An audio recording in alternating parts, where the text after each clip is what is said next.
Good morning from Panhandle Outdoors, America's only daily outdoor TV show. Your source for fishing, hunting, and information for folks who enjoy the great outdoors. Now sit back, relax. It's Panhandle Outdoors.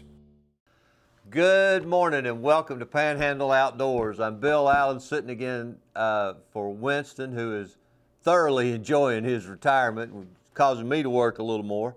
Today is Monday, September the 26th.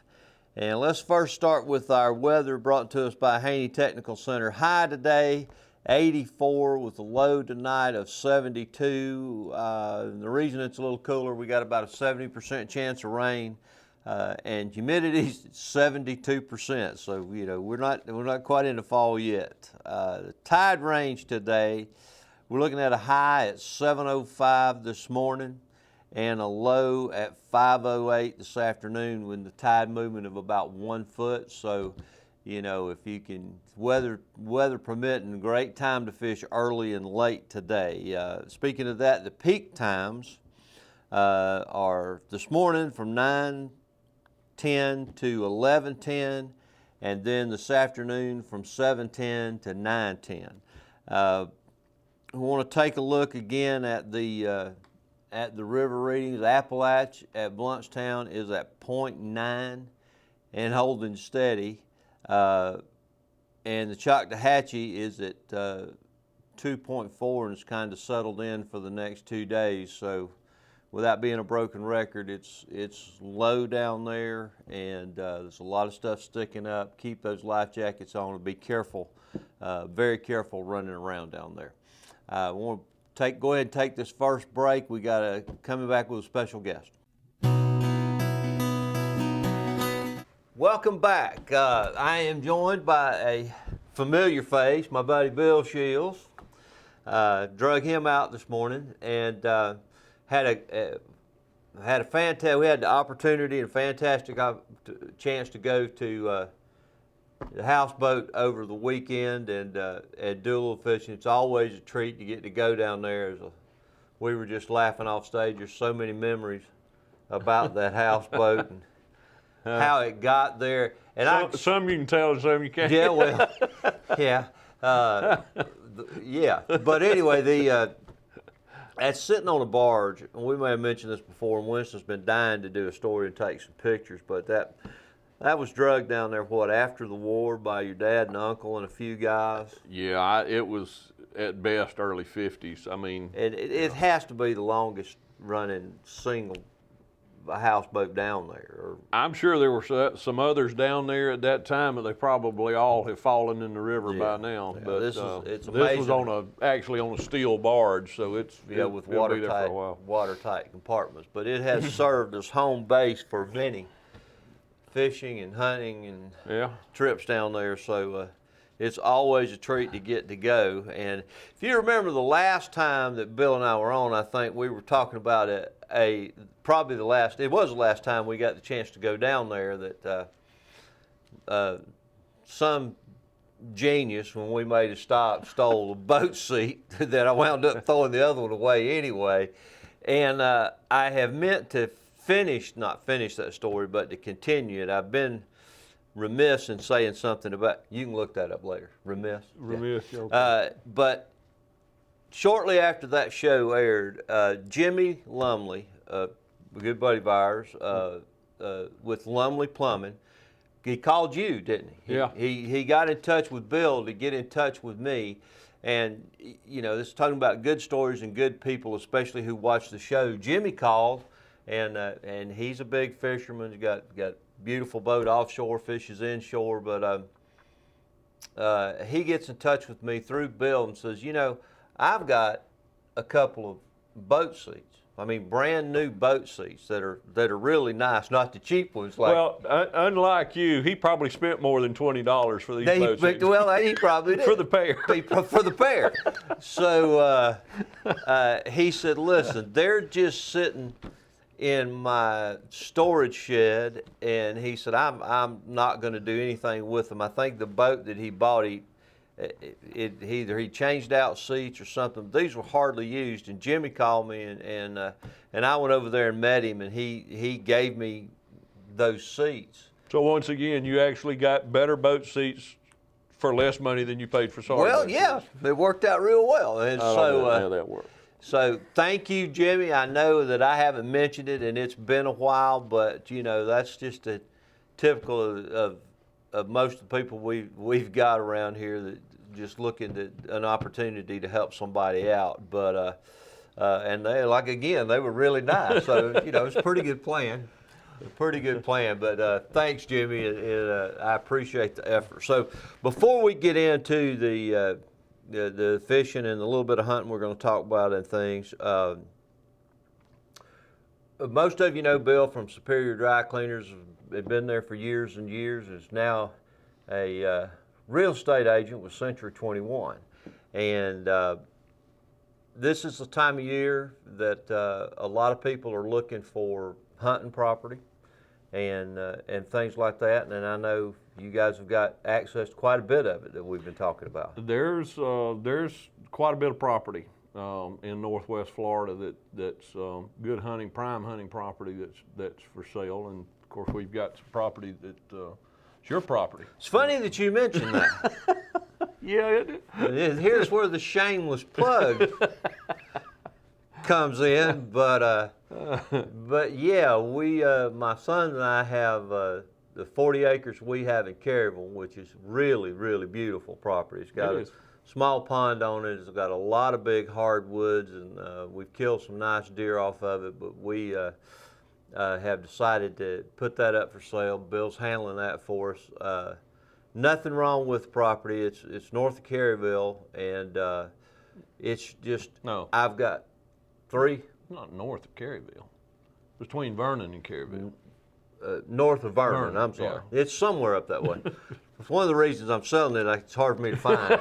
Can't ever get there. But it's about 45 minutes away. But I've got 3 grandsons now and a granddaughter, and so we're looking. And I've got Bill looking for 100 to 160 acres, something like that. It's a little bit bigger, and we want to put in a dove field, and so there's just a lot of reasons, but Bill's got that listed, and it's nice property, and it's high, real high on one end, and kind of falls off into a little pond bottom. But, got good elevation. So, but anyway, for any type of property that you're looking for, whether it's houses or if you're looking for some hunting property like that, Bill's got a ton of it listed, and we've been looking at some here just recently for a bigger place. So, we're going to go ahead and take this first break and come back and talk a little fishing. All right, welcome back. The discussion being this part, now, all seriousness, Bill probably knows that Howard's Creek region of the river as well as anybody that I've ever been around. Doesn't know a lot of other things, but he knows that very well. Bill, water's at 0.9. It's pretty low. It is very low. I mean, it's been lower, but that's yeah, but yeah. There's stuff sticking up that hadn't been seen in for a very long time. But we love to weekends like that just to fly fish and sometimes run some bush hooks and to catfish. Yeah. But let's just talk about first for brim fishing for everybody. Just as what are you looking for? What kind of water? What kind of area are you looking for? Like just a regular start cricket fishing. Before the water cools off, you're still kind of in a spring summer pattern. But what I look for is I want a little bit of a bank. I don't want to. If you have a little bit of a bank sticking up, then you're going to have a little bit deeper water close to it. Right. So if the river's running off into a mud flat or a mud, you just. You don't have much water depth, so you need a little bit of water depth. You want, usually the river, it's kind of, if you look at it, if you've got a river bank, then it's going to tear down, it's going to tear down, it's going to tear down. So somewhere on those little tiers, you're going to find, hopefully in there, depending on the water depth, at one of those water depths, you'll find a few fish. Mm-hmm. as the water starts to cool off, sometimes you got to get further and further out and fish deeper and deeper. Right. So you need to, sit your cork. But right now, probably fishing anywhere from, I'd say 18 inches to 3 feet would probably be, depending on the water depth, is going to be where you find your brim. As it starts to cool off and the water temperature cools down, you may be, 6 to 8 feet. Yeah, or deeper. That's very true, and you can't, you have to be willing to adjust your depth and not just say, well, I'm going to put it at 2 feet and fish till I catch fish. You can starve to death like that.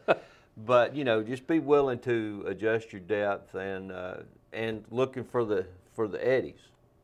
Yeah, I like down there, Howard's Creek and below, and a little bit above. I'd say probably from Willis and below is tidal, and you've got a tidal influence down there. So obviously, falling tide is your best fishing, generally speaking. So you need some moving water. If the water's standing still, go cut the grass or something. You're wasting your time. But if you've got a little bit, if the water's moving, you got a good, you got a fair chance to catch fish. Yeah, and it's basically the same, in the bay.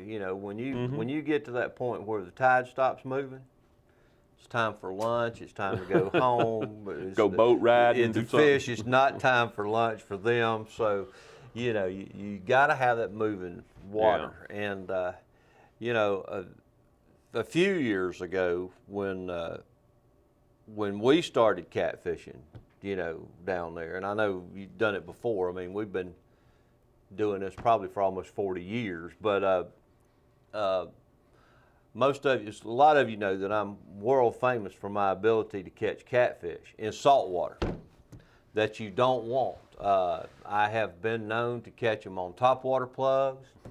I've seen it. With suspending baits. I can basically bring a catfish out of hibernation to come find me. So when we started, we fished for them on purpose. Yeah. Now, we'd run bush hooks for years, but we never really, for whatever reason, really liked tackle catfish. Like I said, with moving water and little bitty hooks and kind of looking for holes, looking for drop-offs is what we're after? Usually, down in that area on the Brothers River, I'm looking for water somewhere in the 15 to 20 foot deep range, and and I want a hard bottom and I want a muddy bottom. Right. And a pretty good rule of thumb, if you're down there and you're fishing, and for whatever reason, sometimes you'll get a little mollusk shell on your hook, you're in the right place. When you find that, you're in some good bottom. You got the kind of bottom you want, and catfish might not be biting right then, but they're more than likely somewhere close by. Yeah, be patient. Yeah. And if you're going down there and you're looking for it for the first time, there's a lot of places near. You look around the points. Where you've got some strong water moving, and it's basically just enough lead to keep it on the bottom with a little short. Now we've saved a fortune in leads by using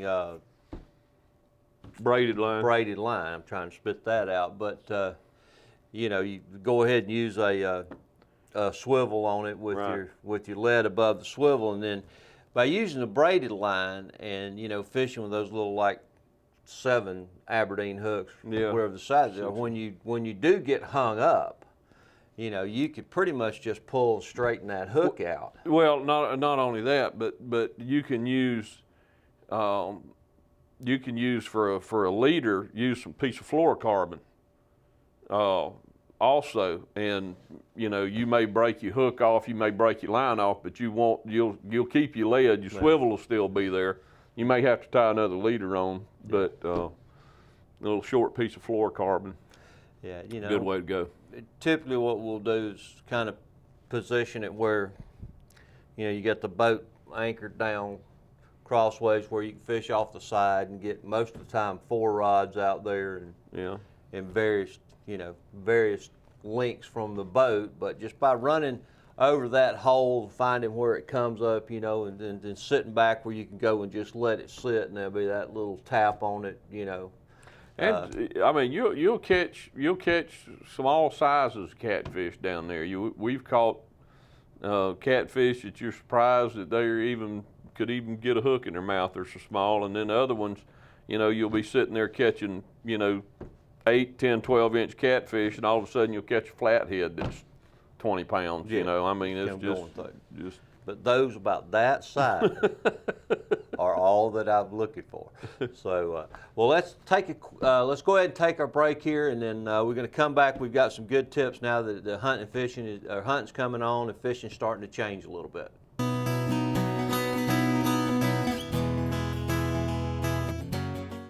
All right, welcome back.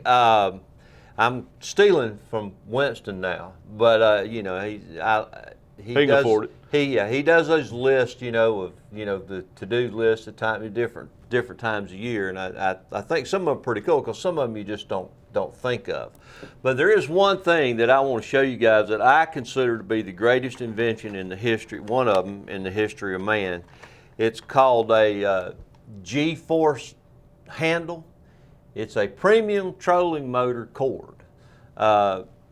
And for all of us with those heavy saltwater trolling motors, and even the freshwater motors, inevitably that line's going to break. Yeah, they fray at the worst possible time. They fray and they break.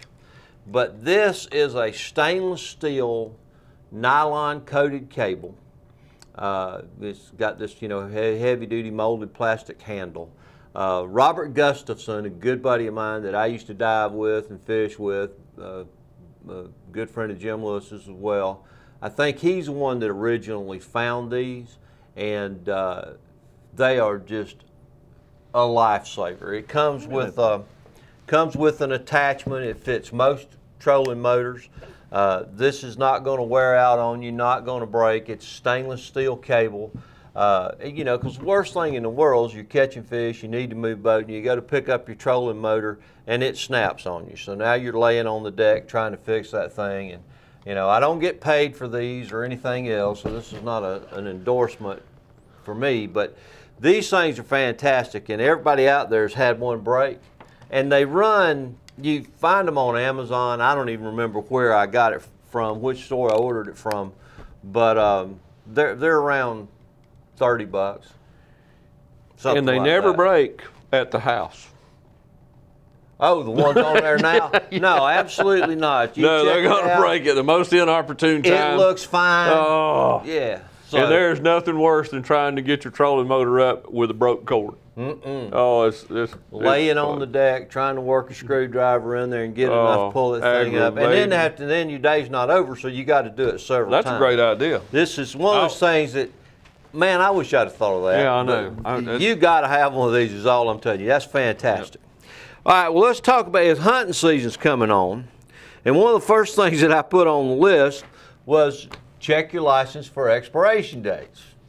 The FWC gets touchy about that, but you can go to myfwc.com and check everything out. If you give them your email address, they will they'll email you when it's time to renew your licenses. Do you know you can actually have your license on your phone now? Well, I'm not that far along, no. I do. I've got mine on my phone. I can look up. I got the plastic card, so I made it that far. Look at the whole thing right there on my phone. Really? And I've often wondered what happens if the officer comes checking you don't have cell phone service. You can't pull it up. You better have that plastic card. Yeah. But anyway, you can. You have it all right on your It's on your amazing iPhone, what It's amazing what you can do with a phone now, or most people can. But it's time to if at the end of last season, if you cleaned your guns and you cleaned your bows and crossbows and stuff and put them away, I hope you did. It's a good idea, and my father was a master gunsmith for years and years. But run something down those shotgun barrels. The dove season's coming up. You know, make sure they're clear. Make sure nothing's taken up residence in there or left a residence in there. But the one thing I really wanted to mention was, and we talked about this earlier, if you haven't been out to this fairly new Bay County gun range out at Majette, they have a wonderful facility out there. You know, for your rifles, they've got 50-yard, 100-yard, and 300-yard ranges, pistol ranges out there.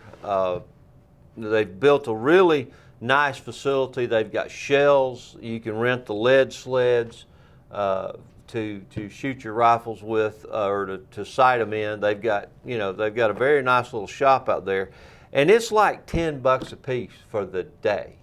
You know, yeah. in a safe environment. But now they also have, which I know is near and dear to your heart, with dove season coming on, they have sporting clay range out there.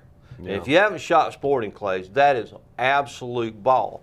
But they are also building a 5-stand. Now that's what I like. One of your favorite, I know. I love 5-stand. When Mr. Hilton had Bear Creek, A lot of they had people shot 5-stand. I'd rather shoot 5-stand than any of it. But it's up at Majette. You know, it gives you a chance to shoot Steelfield. I mean, gives you a chance to to kind of get in gun shape, get your guns ready, and practice for the dove or the quail or whatever. But they've got a wonderful sporting clays range up there. With all the things that go with it. If you haven't done it, it's a ball. It's a great way to get kids involved in a safe environment. Unlike we used to do when we were younger, trying to get ready for hunting season. We had a thrower. We'll go out and hide behind a sheet of plywood and launch it. Along with not recommended. While the other one would shoot. Don't try this at home. Well, Bill, I appreciate you coming in and always fishing with you and hunting with you for all these years. And listen, if you have the chance to do something good for somebody, take it. Just like Jimmy Lumley and do something nice. We'll see you tomorrow. Thanks for watching America's only daily outdoor TV show, Panhandle Outdoors with Winston Chester, featuring hunting, fishing, and other activities and information to help you enjoy the great outdoors. Join us next time for Panhandle Outdoors.